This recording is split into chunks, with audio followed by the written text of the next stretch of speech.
Hello everyone, welcome back on my YouTube channel. आज के session में हम डिस्कस करेंगे biosphere reserve under the environmental science. So let's cover biosphere reserve are the protected area mean for the conservation of plant and animals.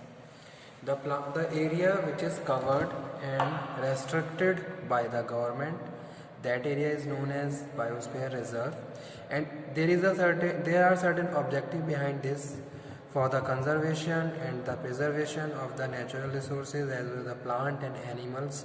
So that's why government declares such places as a biosphere reserve places and do formulate various policies and strategies for the conservation of plant and animals. So that's why a definition is written here. Biosphere reserves means are the protected area. तो ये सारे क्या है, protected areas हैं जिनको protect किया गया है for the conservation of plant and animals. ठीक है, ताकि वहाँ पे हम वनस्पति को और ज़्यादा उपजा सकें, वनस्पति को और ज़्यादा उगा सकें, और जितने भी वहाँ पे वेजिटेशन है या फिर एनिमल्स हैं, बर्ड्स हैं, उनकी स्पीशीज़, उनकी कम्युनिटी, जेनेटिक डाइवर्सिटी, इन सब चीज़ों को और ज़्यादा हम इम्प्रूव कर सकें।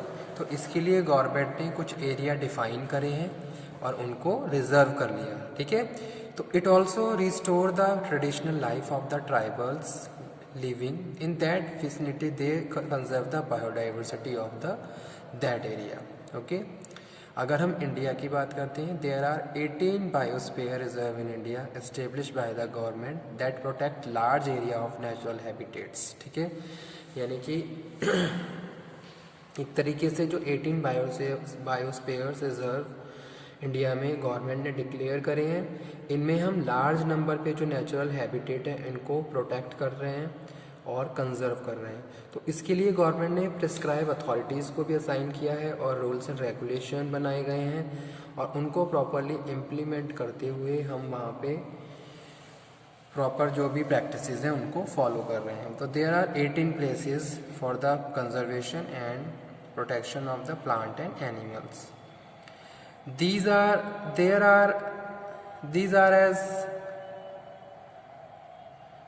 are provided with the buffer zone that are open some economic zones. ठीक है, आगे मैं डिस्कस करूँगा 3 तरीके के जोन्स होते हैं, कोर जोन, बफर जोन, और उनका क्या क्या मीन है। Biosphere reserve are identify by the man and biosphere reserve programme to promote sustainable development, ताकि हम सतत विकास कर सकें ऐसे एरियाज़ का, और वहाँ पे जो भी हमारे जीव जंतु हैं उनको प्रोटेक्ट कर सके, उनको फर्दर और ज़्यादा इम्प्रूव कर सके, उनके वेजिटेशंस के लिए। प्लस यहाँ पे हम फ्लोरा फौना दोनों की ही बात कर रहे हैं, विभिन्न मतलब कि डिफरेंट काइंड्स के प्लांट्स और एनिमल्स, और उनको प्रिजर्व करके रखना, उनको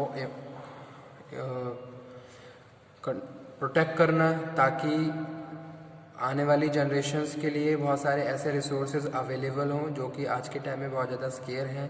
नेचुरल रिसोर्सेज को कंजर्व करना। This programme was initiated by the UNESCO in 1971। तो बायोस्फीयर ये जो प्रोग्राम है यूनेस्को की तरफ से 1971 में स्टार्ट किया गया था। एंड रिकॉग्नाइज एरिया, कौन कौन से रिकॉग्नाइज एरिया थे? टिपिकल टेरेस्ट्रियल और कोस्टल इकोसिस्टम कंसीडर किए गए थे बायोस्फीयर रिजर्व के लिए।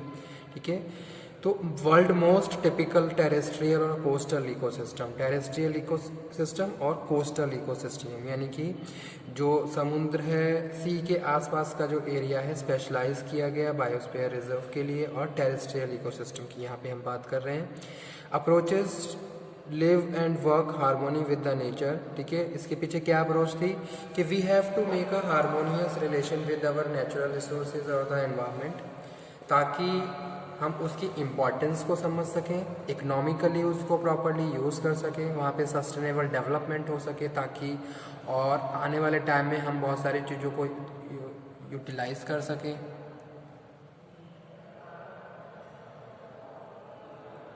ओके, सो दैट्स वाई और थर्ड है achievement of sustainable balance between the conserving natural ecosystem biodiversity.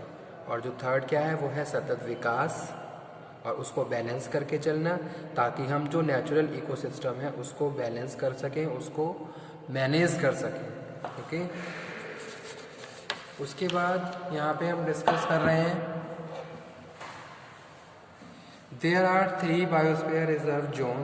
3 तरीके के बायोस्फीयर रिजर्व जोन होते हैं, कोर, बफर और मैनिपुलेशन।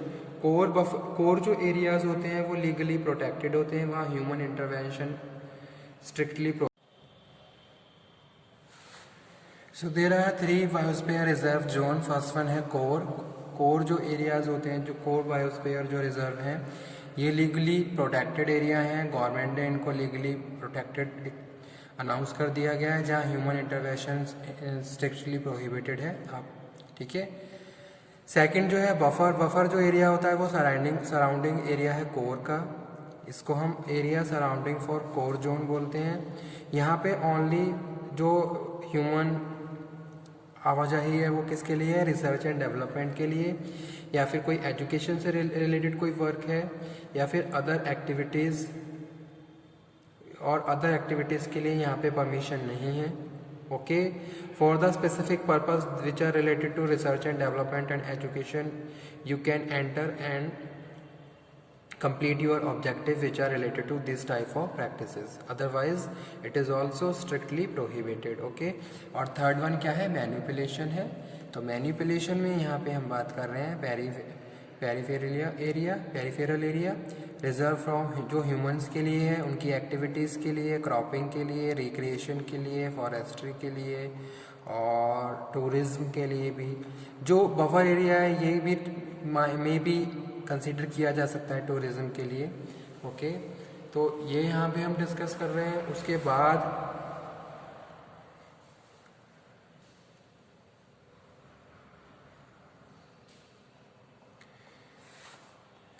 ये 3 तरीके के जोन हैं, कोर जोन, बफर जोन और मैनिपुलेशन जोन। कोर जोन वो एरिया होते हैं जहाँ जिनको गवर्नमेंट ने प्रॉपर प्रोटेक्ट करके रख रखा होता है, जहाँ ह्यूमन इंटरवेंशन स्ट्रिक्टली प्रोहिबिटेड होता है। ठीक है, लीगली प्रोटेक्टेड होते हैं, सर्टेन प्रोविजंस इम्पोज्ड होती हैं, that provision must be follow by the citizens, so that's why it is a core zone. Second one है बफर जोन। बफर जोन जो होता है वो कोर का सराउंडिंग एरिया होता है, जहाँ केवल कुछ स्पेसिफिक पर्पस के लिए ही एंट्री मिल सकती है, जैसे कि कोई रिसर्च एंड डेवलपमेंट का काम है, कोई साइंस से रिलेटेड कोई टर्म है, एजुकेशन रिलेटेड कोई प्रैक्टिस के लिए परमिशन मिल सकती है, अदरवाइज ये भी क्या है, स्ट्रिक्टली प्रोहिबिटेड है। और लास्ट है मैनिपुलेशन पेरिफेरल एरिया, ये रिजर्व होता है ह्यूमन एक्टिविटी के लिए, क्रॉपिंग, रिक्रिएशन, फॉरेस्ट्री और अदर एक्टिविटीज़। ठीक है, बायोस्फीयर रिजर्व इन इंडिया में कौन कौन से बायोस्फीयर रिजर्व हैं, जैसे कि यहाँ पे लिखा हुआ है नीलगिरी 2000 में, साथ के साथ इनकी डेट भी मैंने लिख दी है। नीलगिरी जो कि है तमिलनाडु, केरला और कर्नाटका का पार्ट, जो कि 2000 में डिक्लेयर हुआ था। सुंदरबन 2001 वेस्ट बंगाल, गुल्फ मन्नार 2001 तमिलनाडु, नंदा देवी 2004 उत्तराखंड, जो कि उत्तराखंड में सिचुएटेड है। सिम्पलीपल उड़ीसा 2009 में, पंचमरी 2009 में जो कि मध्य प्रदेश में है, नौकरेक 2009 जो कि मेघालय में है, अमरकंटक छत्तीसगढ़ में है और मध्य प्रदेश का कुछ पार्ट आता है यहाँ पे। ग्रेट निकोबार 2013 में डिक्लेयर किया गया था, जो कि ग्रेट निकोबार में है। अगस्त कंचनजंगा सिक्किम में है और अगस्त केरला में है। ठीक है, अब आ जाते हैं इम्पोर्टेंस पे, क्या क्या इम्पोर्टेंस हो।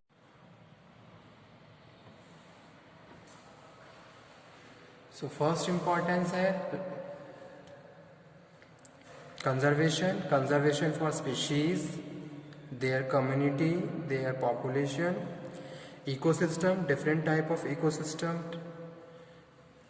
their protection, जैसे कि टेरेस्ट्रियल इकोसिस्टम की बात करते हैं, ग्रासलैंड इकोसिस्टम की बात करते हैं, और जेनेटिक डाइवर्सिटी के लिए। ठीक है, यानी कि varieties of life on the biosphere area, so due to this reason it is some area declare as a biosphere reserve, जिनके कंजर्वेशन के लिए हम काम करते हैं, या फिर ये इम्पॉर्टेंस क्या है कंजर्वेशन का है। सेकेंड है डेवलपमेंट, सस्टेनेबल डेवलपमेंट। कहीं ना कहीं ये सारी चीज़ें हमें इकोनॉमिकली भी हेल्प करती हैं, कल्चरल फैक्टर्स के लिए भी इम्पॉर्टेंट है, सोशल और इकोनॉमिकल फैक्टर्स के लिए इम्पॉर्टेंट है। So for the sustainable development we have to preserve and conserve these area and their species. So this one is the second importance of biosphere reserve development. Third one है education and research. Different type of research is conducted in these type of areas where scientists and the researchers do various practices and find a new knowledge and concept related to the vegetation and the plants and animals and their community and species. So this is very important factor, education and research, जहाँ कुछ specific area पे researchers को permission है और वो वहाँ पे जाके रिसर्च कर सकते हैं।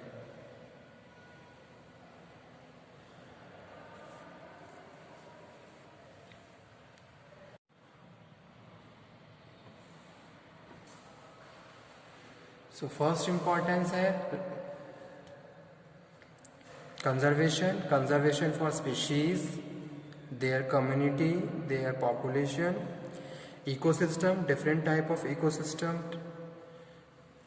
their protection, जैसे कि टेरेस्ट्रियल इकोसिस्टम की बात करते हैं, ग्रासलैंड इकोसिस्टम की बात करते हैं, और जेनेटिक डाइवर्सिटी के लिए, ठीक है, यानी कि varieties of life on the biosphere area.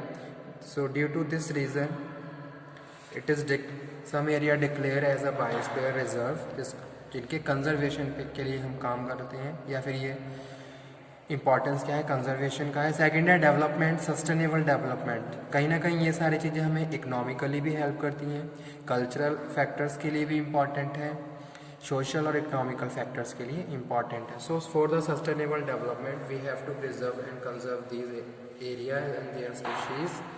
So this one is the second importance of biosphere reserve development.